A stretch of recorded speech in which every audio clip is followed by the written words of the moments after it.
San Diego Comic-Con had a major blockbuster announcement that uh, Robert Downey Jr. is back in the fold, and he is the principal villain in a two-picture arc as Doctor Doom. No one knew about this. This was not a rumor that people talked about. This was a bombshell. Now, Shah, before I get your opinion on this, apparently, so far he has made $600 million from the Marvel properties with backend.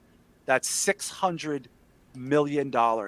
On top of which, he has now been paid for these two films to take this role, $80 million with also like a private plane, private everything, like chefs, and on top of which he's going to get a portion of back end.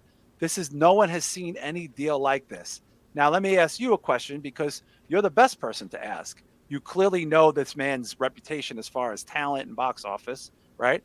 But you are not as familiar with him in all these movies. Is this a desperate move to keep people to come to the theater, or is this just what he deserves from being the anchor of this for 15 years and that they needed him back, you know, because this is a highly controversial decision that came out this week.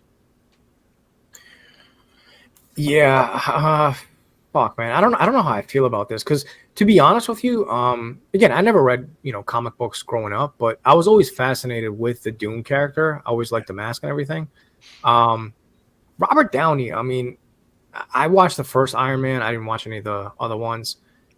Is he worth 80 million? To me personally, no. That's probably a better question that you can answer as far as what is he worth. I do think they're probably doing this to keep people going to the box office because it created a lot of buzz. I mean, look, we're talking about it. Oh, everybody. I knew about it the instant it happened, and I don't know shit about Marvel, right? So it came across my feed. That's why I wanted your opinion so bad. Which I think is their goal. So that goal is accomplished. Is it worth 80 million? Who's to say it's closer not, to 100 million with back end, 100 million. So then he'll have made. I personally don't think it's worth that because I mean that's a budget for a fucking pretty big movie right there. Just this guy's pretty big movie. It's the budget for a franchise, for a blockbuster franchise. Yeah, Well, 80 million. I mean, you can make almost like a fucking Jurassic Park with that. Just for this, just to pay this guy. Yeah. Now, a little bit much, man. I don't know. 80 million. It's 100 million. Bisha, before I go to you, Will T is saying RDJ is allegedly going to appear in Fantastic Four. Yes, he is. Bio Geeks is saying no one is excited unless he's Iron Man. Slave Cheeks is like, I didn't know Doom's backstory. Proceed. Well, we don't know what the story's going to be in this. He's going to be a Tony Stark version of Doctor Doom. Will T, don't love him. What's up, Will T? Don't love him as Doom, but we'll see. Joe Punches is optimistic. Bisho, you're very familiar with the MCU. You're very familiar with Downey. You know what he means to the franchise. You didn't see him in Oppenheimer. Me and Shah agreed he was probably the best thing in the movie. What is your take on this? Desperation or payback? Probably a little bit of both. I mean, I think the dollar figure's payback. Like, if they asked him to come back and he said, this is what it's going to take, then, hey, we'll give it to you because you deserve it, right? Mm-hmm. This is where I just said, Wolverine coming back to me isn't sacrilege.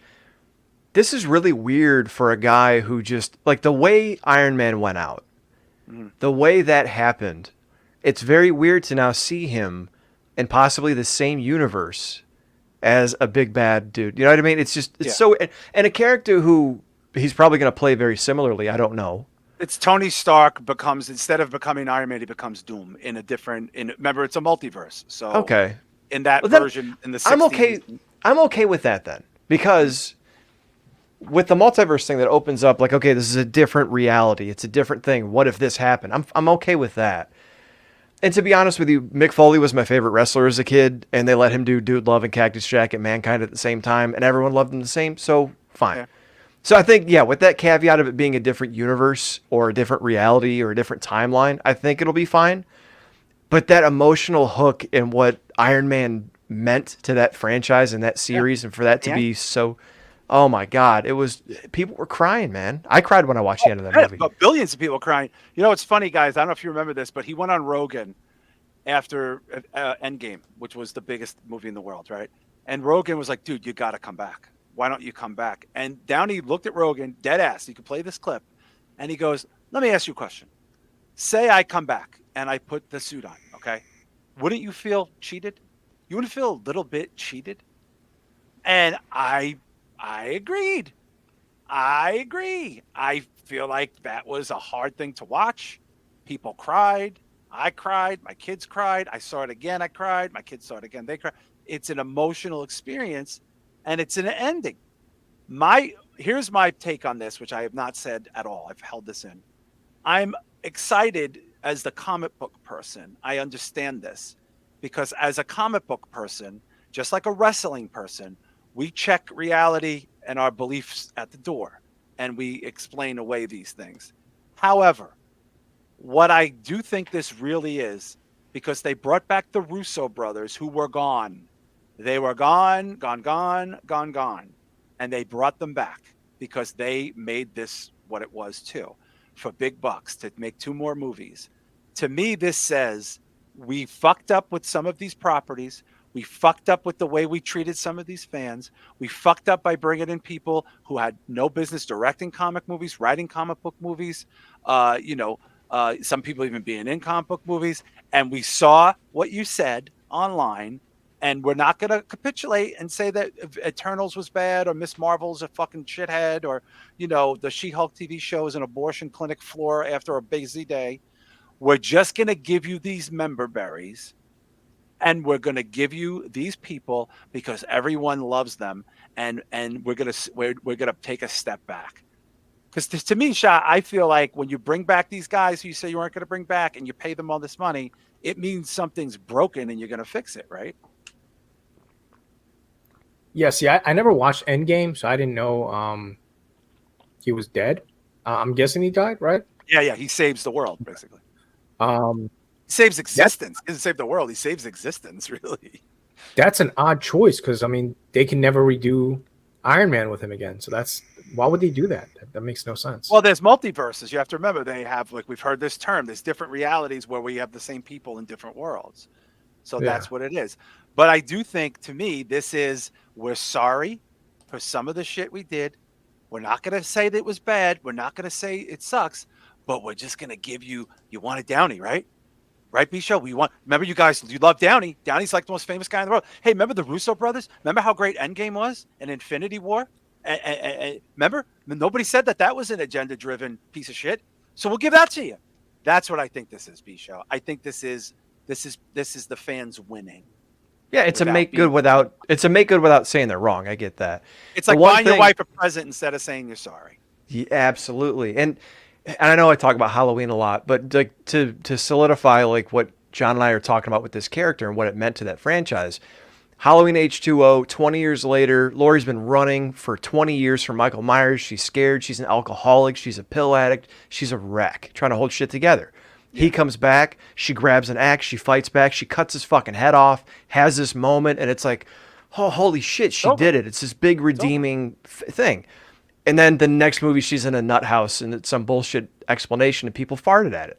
That's what I'm worried about with this. But I do think that multiverse, I guess, out will give them an out for it. So yeah, it's a get out of jail free card. And look, I don't know the plot. I speculated that he's Tony Stark instead of Victor Von Doom. But let's see what happens. People wanted him back. They wanted Tony Stark. Well, you'll get Doom. They wanted the Russo brothers to stay there forever. Well, they're going to make a couple more movies, and they got paid a lot of money. But I do think this is a breath of fresh air. But as a comic fan, and I understand the booking behind it, but I do feel like this is an apology. We're sorry for some of the shit we've done, and also some of the way people acted defending some of these things. Black Panther sequel was terrible. It was fucking awful. The Marvels was awful. These were bad. These were not good movies. The Echo TV show, I love the character because I'm a Daredevil person. That show kind of blew. Okay? I thought the fucking She-Hulk show should have been great. I'm a big She-Hulk fan. I fucking love She-Hulk. I'm a super She-Hulk fan. That sucked. Like, let's check these agendas. Let's go back to what made everybody fall in love again. Let's see if I'm right. AJ Daniels, what's up, AJ? I mean, I don't know who else would have made a great Doom. Yeah, I mean, they could have got shit. John Hamm could have been a good Doom. Oh, wow. I don't know. He's been trying to be in comic book movies. Bryan Cranston could have been a fucking Doom. Brad Pitt could have been. I don't know. Leo DiCaprio could have been Bond. I don't fucking know. Like, I didn't think Tony Stark would have been Downey when he got cast. And he's amazing. And I never heard of Hugh Jackman when he got cast. And I never heard of the Thor guy when he got cast. And I really didn't know that much about Chadwick Boseman, who, for my life, I've loved Black Panther my whole life. He's Black Panther forever. I mean, that's a different horrible circumstance because he died. But let's see where this lands.